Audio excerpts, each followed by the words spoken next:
The history books gave them a name based on what they left behind. Bell beakers. The distinctive drinking vessels, shaped like an inverted bell, found in graves across a geographic arc stretching from Portugal to Poland, from Scotland to Sicily.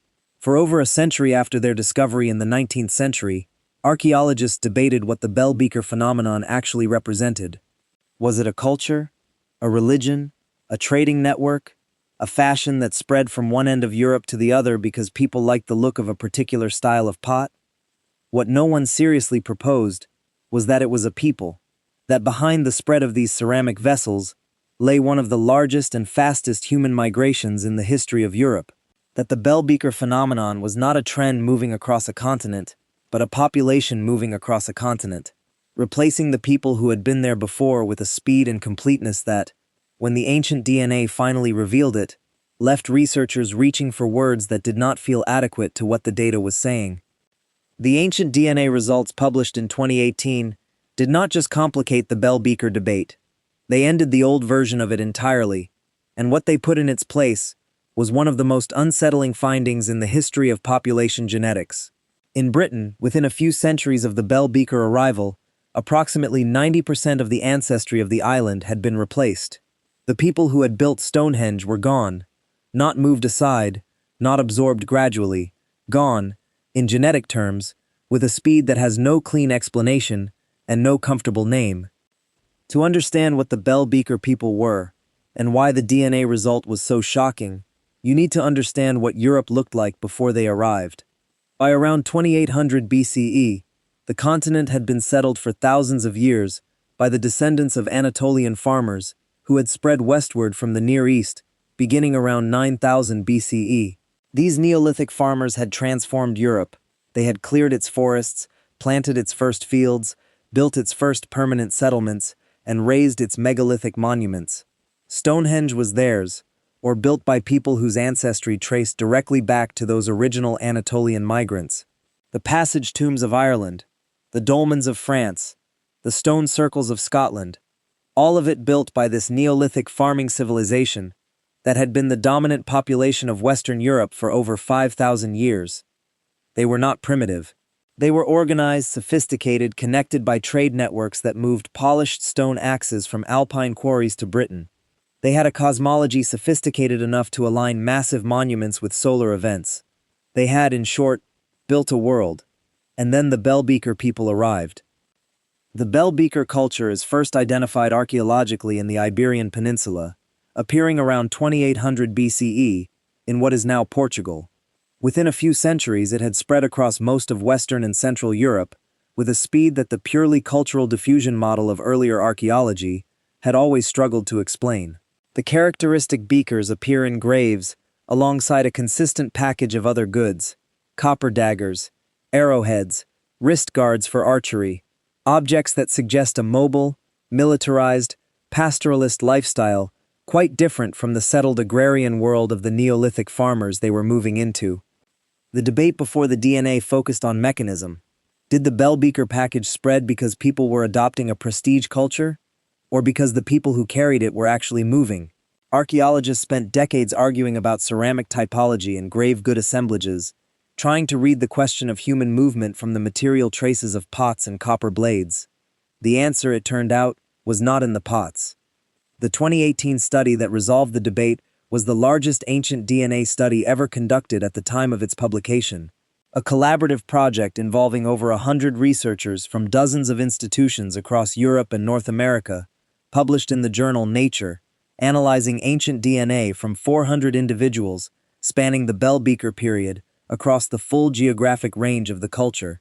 The lead authors included David Reich at Harvard, Johannes Krause at the Max Planck Institute, and Ron Pinhasi at the University of Vienna. The scale was unprecedented. The results were unambiguous. The Bell Beaker people were not a ceramic style. They were a population, or more precisely, they were the archaeological expression of a population movement, one connected to the broader expansion of steppe-related ancestry that had been transforming Europe from the east since the Yamnaya expansion beginning around 3000 BCE. The Bell Beaker individuals in the study carried predominantly steppe-related ancestry, the same genetic signature associated with the Yamnaya and their cultural successors.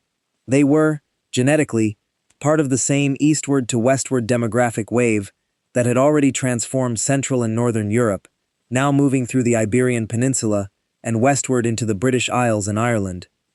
This alone was significant, but it was the Britain data that produced the finding that stopped researchers in place. The ancient DNA from Britain before and after the Bell Beaker arrival told a story that no one in the field had fully anticipated.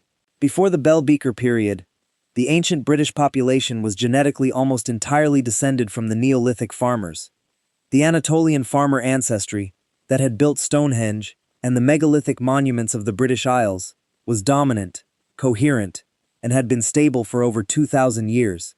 Then the Bell Beaker people arrived, around 2500 BCE, and within a few centuries, approximately 90% of that Neolithic ancestry had disappeared from the British genetic record. 90%, in a few centuries, in an island population. The genomic data shows that by around 2000 BCE, the people living in Britain had predominantly steppe-related ancestry. The descendants of the Stonehenge builders were, in genetic terms, almost entirely absent. Their monuments remained standing.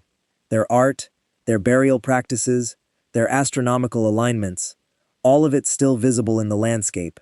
But the people who built it had been replaced, in the genetic record, more completely and more rapidly than almost any other population transition documented anywhere in ancient European history.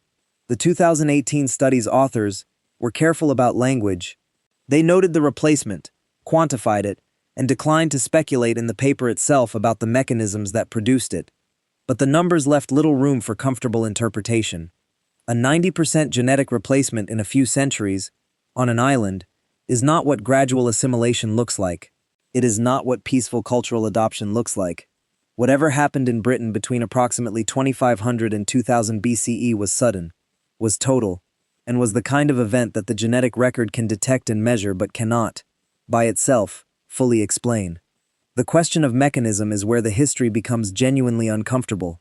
3 processes have been proposed, and they are not mutually exclusive. The first is epidemic disease. The steppe populations that carried Bell Beaker ancestry had lived for generations, alongside domesticated cattle, horses, and other animals. They may have carried infectious diseases, to which the farming populations of Britain had little immunity. Populations reduced by epidemic disease are populations vulnerable to demographic replacement, not necessarily by conquest, but by the simple arithmetic of differential survival and reproduction. A population that loses half or more of its members to disease in a generation or two can be replaced by incoming groups without anything that would look like organized military action. The second is direct violence. The Bell Beaker cultural package included copper daggers, archery equipment, and the general material signature of a mobile, armed, pastoralist culture, moving into settled agricultural territory.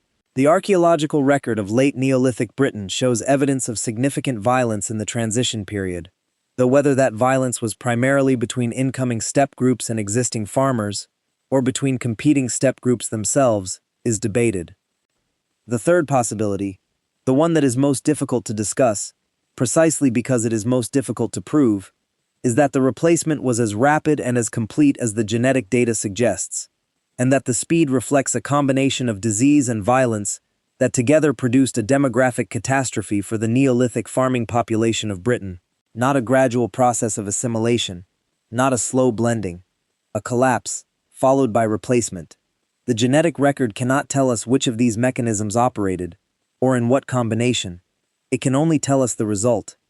And the result is one of the most complete population replacements documented anywhere in ancient European history. Here is the thing that the Bell Beaker data forces us to confront, and that the 2018 study's authors gestured toward, but could not fully articulate within the conventions of a scientific paper. The people who are most directly descended from the Bell Beaker migrants are the modern populations of Britain, Ireland, France, the Netherlands, Germany, and much of Western and Central Europe. The genetic legacy of the Bell Beaker people is the genetic legacy of what we now think of as Western European ancestry. Which means that the people reading this, if they are of Western European descent, are overwhelmingly descended not from the builders of Stonehenge, but from the people who replaced them. The Celtic languages, the Germanic languages, the cultural traditions of northwestern Europe, all trace their roots to the steppe-derived cultures that arrived with, or immediately after, the Bell Beaker phenomenon. The Neolithic farmers who built the megalithic monuments left those monuments standing, but left almost nothing else that survived into the modern world in detectable form. Their DNA persists as a minority component. Their language, whatever it was, is gone. Their names are gone. Their stories are gone. What they left are the stones themselves, now surrounded by the descendants of the people who replaced them. This is not a comfortable history. It is not the kind of history that fits easily into the stories that nations and peoples tell about their deep roots in a particular place. The DNA does not care about those stories. It records what happened, regardless of what any subsequent generation has preferred to believe. The Bell Beaker people were never what we thought because we thought of them as a ceramic style, a cultural trend, a fascinating archaeological pattern without a clear human author. What the ancient DNA revealed was that they were people, specific, genetically identifiable, mobile, and extraordinarily successful people who moved through Europe in a few centuries and remade it almost entirely in their own genetic image. The Stonehenge builders were extraordinary. They organized labor across generations to create monuments that have lasted 5,000 years and are still among the most recognizable structures on Earth.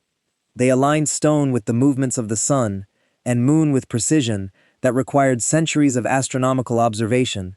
They were, by any reasonable standard, a civilization, and they are, genetically, largely gone, replaced by people who were also remarkable, also capable of extraordinary things, but who came from somewhere else, and arrived with copper daggers and bell-shaped cups, and a genetic heritage forged on the Eurasian steppe. That is the Bell Beaker story. Not a story about pottery, a story about one of the most consequential human migrations in the history of Europe, a story about the people who built the most famous monument in the world and the people who replaced them, and a story about what it means to live in a landscape shaped by civilizations whose builders you are not, in any meaningful genetic sense, descended from. The history of Europe is not what we thought it was. The blood in the veins of modern Western Europeans is not primarily the blood of the people who built its oldest monuments. The DNA is very clear about this. What we do with that knowledge, how we hold it alongside the identities and the stories we have built around those ancient stones, is a question that science can raise but cannot answer. The Bell Beaker people have given us one of the greatest gifts that any ancient people can give to the living. They have made the past more true. And more true is always better, even when the truth is harder than the story we had before.